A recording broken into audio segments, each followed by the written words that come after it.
مقدمہ بھگت رہا ہوتا اور اس کا ریمانڈ لیا جا رہا ہوتا، لیکن یہاں پر ایک ملک کا وزیر قانون ہے، وزیر داخلہ ہے، جس کے خلاف دہشت گردی کا مقدمہ ہے، اور دہشت گردی کے مقدمے میں ان کے نان بیلیبل وارنٹ جاری ہوئے ہیں اور وہ آج تک کسی عدالت سے منسوخ نہیں ہوئے، اور کوئی ان کو گرفتار کرنے کا سوچ بھی نہیں سکتا۔ وہ کہہ رہے ہیں کہ بھئی اس وقت ایک بات اٹل ہے، یا عمران خان رہ سکتا ہے یا ہم رہ سکتے ہیں، یا اس کی منفی ہوگی یا اس کی منفی ہوگی۔ اس پر اینکر نے سوال کیا کہ آپ یہ جو بات کہہ رہے ہیں کہ اب عمران خان کو ہر حال میں آپ کسی صورت برداشت نہیں کر سکتے، تو یہ تو آپ اپنے جو آپ کے سینکڑوں ہزاروں کارکنان ہیں ان کو دشمن بنا رہے ہیں عمران خان کا۔ تو وہ کہتے ہیں جی کہ عمران خان اپنے لاکھوں کارکنان کو ہمارا دشمن بنا چکے ہیں، تو اب تو یہ دشمنی، اس پر انہوں نے سوال کیا کہ یہ تو خانہ جنگی شروع ہو جائے گی اور اللہ معاف کرے حالات ایسے خراب ہو جائیں گے، تو انہوں نے کہا جی یہ سارا کچھ عمران خان نے شروع کیا۔ اب جب آپ سیاست میں یہاں تک پہنچ جائیں کہ یہ ساری چیزیں، رانا ثناءاللہ کے خلاف مقدمہ ہوا، وہ مقدمہ جنہوں نے درج کیا، جو ہیڈ کرتے تھے اس ڈپارٹمنٹ کو، جنہوں نے یہ سارے ثبوت دیے، جنہوں نے پھر بعد میں فرد جرم عائد نہ ہونے دی وہ بات، اور رانا ثناءاللہ مجھے یاد ہے جب عدالت میں پیش ہونے آتے تھے تو ڈائریکٹ قمر باجوہ جو اس وقت آرمی چیف تھے ان کو انصاف کے لیے وہ آواز بھی دیتے تھے میڈیا کے سامنے کہ زیادتی ہو رہی ہے میرے ساتھ اور مجھے انصاف دیا جائے۔ آمدن سے زیادہ ساسوں کا کیس تھا، نیب نے وہ انکوائری بند کر دی، تو کبھی کسی نے رانا ثناءاللہ کی چادر چار دیواری کا تقدس پامال نہیں کیا کسی بھی، اور نہ ہونا چاہیے، عام شہری کا نہیں ہونا چاہیے۔ یہاں آپ نے ہزاروں کارکنان کے گھروں پر رات کو دھاوے بولے اور آپ نے ان کو گرفتار کیا اور ان کے خلاف کارروائیاں کی، تو میرے خیال میں رانا ثناءاللہ کو، ان کی اپنی جماعت کو یہ سوچنا چاہیے کہ وہ عوام میں مزید نفرتیں پیدا ہوں گی، کوئی عوام میں، کیونکہ اب آپ مانے یا نہ مانے اس وقت عمران خان کا جو جادو ہے وہ سر چڑھ کے بولنے لگا ہے، اور آپ کی انہی حرکتوں کی وجہ سے، انہی آپ کے بیانوں اور جملوں کی وجہ سے، اور جب آپ نے اپنی پوری جماعت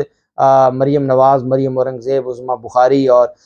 جو باقی ہنا پرویز بٹ یا عطا تارڑ جیسوں کے حوالے کر دی ہے، اور یہ ساری چیزیں سامنے آ رہی ہیں، تو میرے خیال میں بہت نقصان ہوگا، اور یہ نقصان پاکستان کو ہوگا۔ خدا کے لیے سیاست میں اختلاف رکھیں لیکن دشمنیاں نہ بنائیں، نفرتیں نہ پیدا کریں، اور اتنا نہ آپ کریں کہ پاکستانی ایک دوسرے کا گریبان پکڑ لیں۔ اس پر ضرور سوچنا ہوگا، اور یہ ہمارے بڑوں کو سوچنا ہوگا، ہمارے چیف جسٹس کو سوچنا ہوگا، یہ ہمارے اداروں کو سوچنا ہوگا کہ یہ جو نفرتیں بنائی جا رہی ہیں، بہت مشکل سے بڑی نفرتیں ختم کی ہیں، اور ماضی میں ان نفرتوں نے ہمیں بہت نقصان پہنچایا ہے، مزید نہ نفرتیں پیدا کی جائیں صرف اس وجہ سے کہ آپ کے پاس کوئی منشور نہیں ہے، کوئی حکمت عملی نہیں ہے، کوئی سیاسی سوچ نہیں ہے، اور اس بنیاد پر آپ کو یہ لگتا ہے کہ لوگ آپ کو ووٹ نہیں دیں گے، لوگ آپ کو مسترد کر چکے ہیں، لوگ آپ کو مزید نہیں برداشت کرنا چاہتے، اس بنیاد پہ آپ کیا اس حد تک چلے جائیں گے؟ اس پر ضرور سوچنا ہوگا۔ جبکہ دوسری جانب صدر پاکستان نے بڑے نپے تلے الفاظ میں وزیر اعظم کو خط لکھا تھا اپنی آئینی ذمہ داری نبھاتے ہوئے، اور صدر پاکستان نے خط میں یہ کہا تھا کہ ایک تو جو سیاسی جماعتوں کے کارکنان کے ساتھ اور جو ہیومن رائٹس کی وائلیشن ہو رہی ہے اس سے ہماری جگ ہنسائی ہو رہی ہے پوری دنیا میں، اور یہ ایک فیکٹ ہے، یہ کوئی ایسی بات نہیں تھی کہ صدر پاکستان نے کوئی غلط بیانی کی تھی۔ اس پر کہا کہ آپ وزیر اعظم ہیں، آپ ایک سیاسی جماعت کے صدر نہ بنیں۔ اب یہ بات میں کہہ رہا ہوں، تشریح کہہ رہا ہوں، صدر پاکستان نے تو اتنا بھی نہیں کہا کہ آپ ایک سیاسی جماعت کے صدر نہ بنیں، ملک کے وزیر اعظم بنیں، لیکن حقیقت یہی ہے کہ وہ یہی ان کو سمجھانا چاہتے تھے کہ آپ نون لیگ کے صدر بن کے فیصلے نہ کریں، اور جو وائلیشنز ہیں ہیومن رائٹس کی وہ نہ کریں، وزیر اعظم بن کے کریں۔ اور ساتھ کہا کہ جب سپریم کورٹ نے 1 مارچ کا فیصلہ دیا ہے تو اس پر آپ عمل درآمد کریں، بجائے اس کے کہ آپ کہیں جی کہ ہمارے پاس پیسے نہیں ہیں، ہمارے پاس سیکیورٹی نہیں ہے۔ گناہ یہ ہے کہ شہباز شریف کو کہا گیا کہ انسانی حقوق کے اوپر آپ کام کریں، اور انسانی حقوق کی جو خلاف ورزی ہیں ان کو ختم کرنے میں اپنا کردار ادا کریں، اور سپریم کورٹ کے فیصلے پر عمل درآمد کروائیں۔ اس گستاخی کی بنیاد پر وزیر اعظم نے خط لکھ دیا، جواب دیا، اور انہوں نے کہا جی کہ آپ کا جو خط ہے وہ تحریک انصاف کی پریس ریلیز دکھائی دیتا ہے۔ مطلب یہ ہے کہ اس وقت پاکستان تحریک انصاف کی جو پریس ریلیز ہے وہ بھی آئینی ہوگی، اور وہ آئین پر عمل درآمد کی بات کرتی ہوگی، کوئی ادھر ادھر کی رانا ثناءاللہ والی باتیں نہیں ہوں گی۔ شہباز شریف نے عارف علوی کے خط کو یک طرفہ اور حکومت مخالف قرار دیتے ہوئے جوابی خط میں کہا کہ یہ کہنے پر مجبور ہوں کہ آپ کا خط تحریک انصاف کی پریس ریلیز دکھائی دیتا ہے، اور 5 صفحات اور 7 نکات پر مشتمل جوابی خط لکھ دیا ہے۔ صدر پاکستان کو اور کہا کہ جی حکومت مخالف آپ کا خط یک طرفہ اور حکومت مخالف خیالات کا حامل ہے جن کا آپ کھلم کھلا اظہار کرتے ہیں۔ آپ کا خط صدر کے آئینی منصب کا آئینہ دار نہیں، آپ مسلسل یہی کہہ رہے ہیں۔ شہباز شریف نے کہا 3 اپریل 2022 کو اپنے قومی اسمبلی تحلیل کر کے سابق وزیر اعظم کی آئینی ہدایت پر عمل کیا۔ قومی اسمبلی کی تحلیل کے آپ کے حکم کو سپریم کورٹ نے 7 اپریل کو غیر آئینی قرار دیا۔ آرٹیکل 91 شق 5 کے تحت بطور وزیر اعظم میرے حلف کے معاملے میں بھی آپ آئینی فرض نبھانے میں ناکام ہوئے۔ انہوں نے کہا کہ کئی مواقع پر آپ منتخب آئینی حکومت کے خلاف فعال انداز میں کام کرتے آ رہے ہیں، میں نے آپ کے ساتھ اچھا ورکنگ ریلیشن شپ قائم کرنے کی کوشش کی، اپنے خط میں آپ نے جو لب و لہجہ استعمال کیا اس سے آپ کو جواب دینے پر مجبور ہوا ہوں۔ آپ کو یاد ہوگا الیکشن کمیشن کو بھی ایک خط لکھا تھا اور انہوں نے بھی لب و لہجہ پہ بہت ان کو تکلیف ہوئی تھی، چونکہ جو رائٹر ایک ہے نا، جو رپلائی کر رہا ہے وہ دونوں طرف سے رائٹر ایک ہے۔ وزیر اعظم نے کہا انسانی حقوق کی خلاف ورزیوں کا جو حوالہ آپ نے دیا وہ ایک مخصوص جماعت کے سیاستدانوں اور کارکنان کے حوالے سے ہے۔ آئین کے آرٹیکل 10A اور 4 کے تحت آئین اور قانون مطلوبہ تحفظ ان تمام افراد کو دیا گیا ہے۔ انہوں نے کہا کہ قانون نافذ کرنے والے اداروں نے ریاستی عمل دراری کے لیے قانون اور امن عامہ کے نفاذ کے لیے مطلوبہ ضابطوں پر سختی سے عمل کیا ہے۔ تمام افراد نے قانون کے مطابق داد رسی کے مطلوبہ فورم سے رجوع کیا ہے۔ جماعتی وابستگی کے سبب آپ نے قانون نافذ کرنے والے اداروں پر حملوں کو یکسر فراموش کر دیا۔ آپ نے نجی و سرکاری املاک کی توڑ پھوڑ افراتفری پیدا کرنے کی کوشش کو نظر انداز کر دیا ہے۔ اور ساتھ انہوں نے کہا کہ آئین کے آرٹیکل 19 کے مطابق آزادی اظہار رائے پر ہم مکمل یقین رکھتے ہیں۔ اور ساتھ انہوں نے یہ بھی کہا انسانی حقوق کے حوالے سے کہ جی رانا ثناءاللہ پر منشیات کا مقدمہ بنایا گیا تھا، سیاسی مخالفین کا صفایا کیا گیا نیب کے ذریعے اور فلاں فلاں۔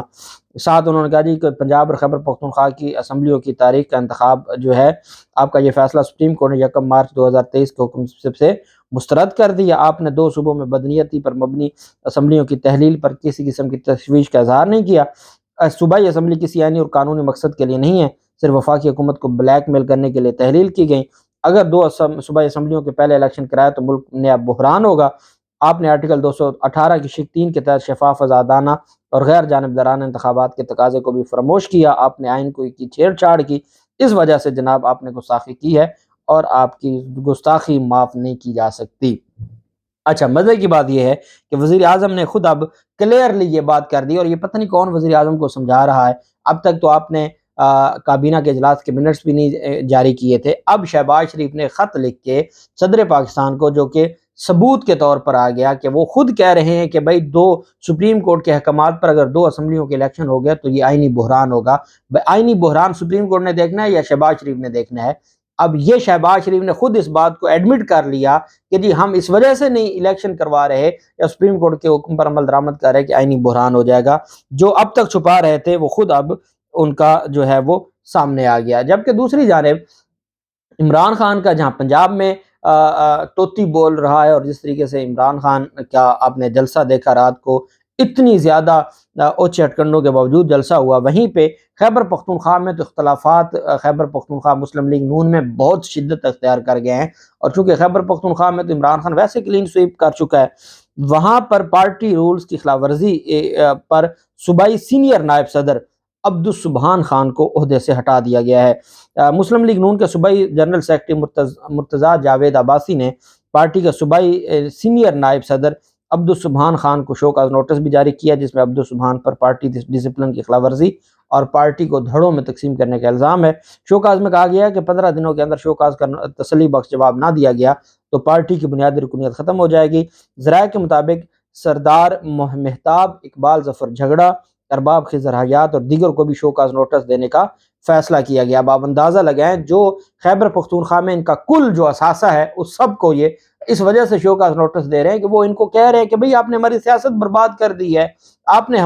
ہم حلقے میں جانے والے نہیں ہو سکتے، ہم حلقے میں جانے جوگے نہیں رہے، اور آپ سیاست کی باتیں کرتے ہیں۔ اب ان کو بھی نون لیگ کے رہنما ارباب خضر حیات نے کہا ہے کہ نظریاتی کارکن کسی قسم کے شو کاز کا جواب نہیں دیں گے۔ نظریاتی کارکن نواز شریف اور شہباز شریف کی قیادت میں متحد ہیں، لیکن جو سیکنڈ لائن لیڈرشپ ہے وہ ہمیں ہٹانا چاہتی ہے اور ہم نہیں ہٹیں گے۔ یہاں تک معاملات چلے گئے کہ انہوں نے سینئر نائب صدر کو عہدے سے فارغ کر کے شو کاز نوٹس جاری کر دیا ہے، چونکہ سیاسی اختلاف برداشت نہیں ہے۔ اللہ پاک پاکستان کا حامی و ناصر ہو۔ بہت شکریہ۔ اللہ حافظ۔ پاکستان زندہ باد۔